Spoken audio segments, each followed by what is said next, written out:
তো আজি অসমৰ একজন ভগৱান স্বৰূপ সম্পদ জুবিন দা আৰু নাই।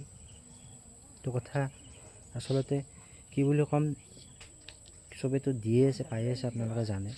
তো তাতে বিশেষ ক'ব লগা নাই, কিন্তু মই এটা কথা জনাব বিচাৰোঁ আপোনালোকক যে জুবিন দা এটা এনেকুৱা মানুহ আছিল, বা আপোনালোকে জানে যে গোটেই সমগ্ৰ অসমৰ যিমান যি মানে আছে, ধৰি লওক কাৰোবাৰ কিবা প্ৰব্লেম কিবা কিবি, সেইবিলাক জুবিন দাই চাইছিল। তো আজি ময়ো একমাত্ৰ জুবিন দাই মোক এটা জীৱন দি আজি তেওঁ গুচি গ'ল। সেইটোক মই নিজে এটা উদাহৰণস্বৰূপ আপোনালোকৰ মাজত।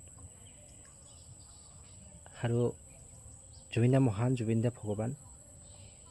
তো মই উপবাসে আছোঁ, থাকিম, কাৰণ ভগৱানৰ মৃত্যু হৈছে আমি কি। তো মিষ্টাৰ জিৰোৰ ফালৰ পৰা শোক প্ৰকাশ কৰিলোঁ। যোৱাকালি মোৰ এটা সৰুকৈ এক্সিডেণ্টো হ'ল বাৰু ৰাতি, যি নহওক বাৰু এইটো পিছত। তো জুবিন দাৰ আত্মাই চিৰশান্তি। আৰু মই এটা আপোনালোকক কওঁ, জুবিন দাৰ জীৱন মানে আমাৰ যিমান কষ্ট কৰি কিনে বা যি দিন ৰাত কষ্ট কৰিছিল, তো আজি জুবিন দা আজি অলপ জিৰণি ল'ব গৈছে। তো জিৰণি ল'ব দিয়ক, দুখ নকৰিব। তেওঁ য'তে আছে ভালকৈ থাকক, সুখত থাকক, আৰু সেয়ে কামনা কৰোঁ।